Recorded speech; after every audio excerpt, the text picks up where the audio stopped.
C'est avec plaisir que je vous retrouve encore une fois de plus aujourd'hui. La musique congolaise renaît de ses cendres. Voilà, derrière moi, c'est Studio Ndiaye. Vous avez tout juste compris qu'il y a un enregistrement ici avec un artiste avec un grand temps, un artiste de marque, un artiste qui fait parler de lui, un artiste qui a une voix envoûtante, une voix fignolée, une voix qui rend paranoïaque, une voix hors du commun. Il s'agit de Eboa Lotin. Bonjour Eboa Lotin. Bonjour Eric, bonjour. Mais Nicolo Nalinga mingi abenga Eboa Lotine, pas Avarotti. Eboa Lotine. Tu es parce que qui n'est pas bon. On a parlé malgré que on a bureau benganga te mais na yoki ka bo ke na Studio Ndiaye. Eboa Lotine aza kuna doki deka. But bazali ya kutu deka bele na moyo ba panza le umeli pe na kati biso tellement to aka bata boîte to vandi to se. Ça musala bonga tande na banda na yeki banda 7h du matin na zaka ya hotel. Ti siko to sala émission na zaka ya hotel. Ko za musala eza fina. Bachaki na bango ba tol pi sika moko tebi. La pata yango eza ouverte. Pendant Zuya, on déjà volume 1 Kalate. Ndenge na discuter na ba master na ba chaka ba moyen na ba vie na ngai na ba petit na ngai. Donc voilà quoi. Est-ce que on retrouver Boa oyo ya banzembo oyo ba chacha ba maison mère ya danger donc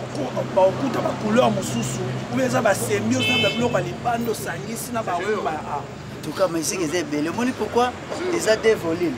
parce que pour battre soit temps ya koyoka ba style nyoso na sali. Moni bisika mususu tozalaki ba ozoyemba na yo mais oza na liberté ya exprimer ma idée na onyo sur tout est quoi tu vois donc ça accompagné à mutu donc yepé azana besoin ya azana espace belé pour les gabino ba sali na eto ba travailler mais awasko tant de gens ngamona munazana na tant de gens qui na espace tant de gens na ba artiste s'exprimer pour des quoi qui sont capables pour bâtir na ba tole sika mote bana poto nazo samno nzembo monga na ocho yokawa praise nzembo na ebija soke bimi luteke nzembo eza sunyo na ocho yokawa na rumba moko na yoki wana oyebisa ngoko pe shoot na studio kuna ouais ba ozo la base la énigme base la mon frère ya mon frère wana to endeli yango le kofi mbongo Adrien Mukiadi izoya base la nzembo moko eto beta wana na kati bachaka wana nzembo wana mystique déjà seule personne les a déjà na ba plateforme déjà ils ont tambola déjà au monde nzembo Marie Paul Roya ba ozwa nzembo ya Didier Douma ba ezoya mais ba titre nango eza ba comboter na obika ke boye et puis nzembo dadi sasa ya ba nzembo ebimana avant après on les a rumba na rumba mais na bandenge ebele ya oselela rumba donc il y a monde roya et puis bonus aux la featuring on a sali libanda moi déjà moko c'est dimaki ils ont déjà na ba réseaux sociaux déjà kende na monde kende et puis ceux qui na sali ba featuring na ba congolais ba bazela on avait na volume 2 parce que ba master musu baza disposer te bana ba tante alors on a bien côté les matins c'est la temps ya mutu pendant qu'il y a pas ça la mamune pe mpona ko sala mutema mabena mutu te na sala na mambu ba na sala na oyo na kopi na mona presque question mo wakati tuna eza pas la mali soso bazo beta ba générique danger mais rumba moins est-ce que pas na yo ba se retrouver na on a répété nga se ba ko tianga wapi moni neti biso bato bazokanisa te ko tokobeta pe générique danger da musu biso nde bato leki bango parce que nga générique eza la surprise nakendaki maison mère nazwaki formation ya rubina ki biko bina donc oyekola na nde basala ba générique koyemba nakendaka nango déjà ya koyeba mais mambebele pesangaki mutu donc vient na ngai de la forêt de la Finda de la Zambation formanga côté à Makino mais na forçaki obina on a wingete po sinon tu vas comprendre que na cours esili donc étant na moni que cours bene esili na sina leki déjà vient na waze quoi l'équipe n'a pas tout bon à danger on a danse mais on a bien attaqué le roi américain a bien appelé la danse congolaise na respect na ngope na botosi na ngo ba breaker on a breaker mais na yoko les danse congolaise ndenge zala donc voilà mais banzembo baza na problème makasi nzambe baza changer moi avec la chanson ça dit que ndenge malheureusement na saleli ba musicien té album na ngai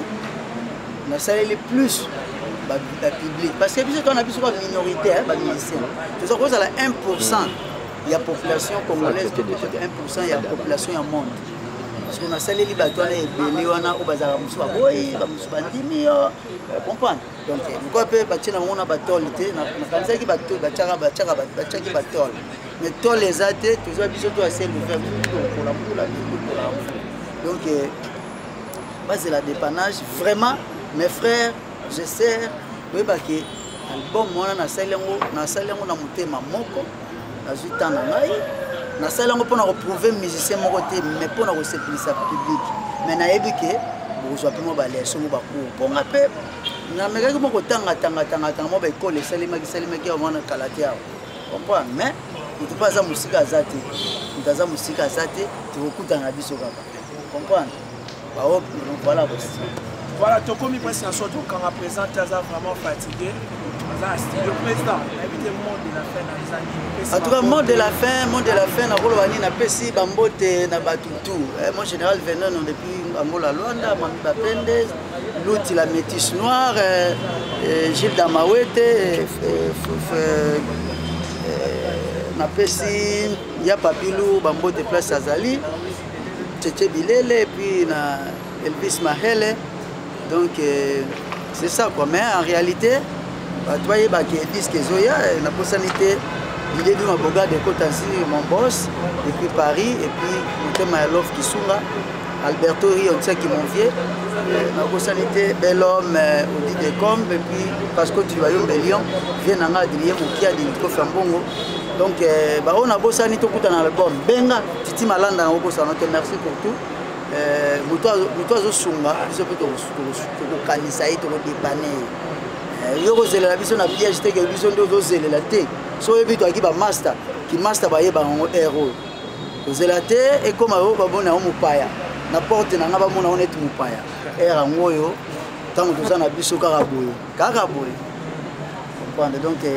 avant pe sa numéro question mo ba mina tout na yo pe c'est la radio qui a souka président. Et là, l'idée, moi, soit fanatique. L'idée, on commune. Aza comboté. Les autres, si on est dans Internet, l'idée, soit na fanatique, il y a des gars dans WhatsApp. On a boire à Yoté, ceux qui n'ont pas yopété, ceux qui n'ont pas bon, on a évité ceux qui. Bon, on a yoki kaka ya mutu nde asali intervention mais ya leader to leader bona yoki te ya mutu na be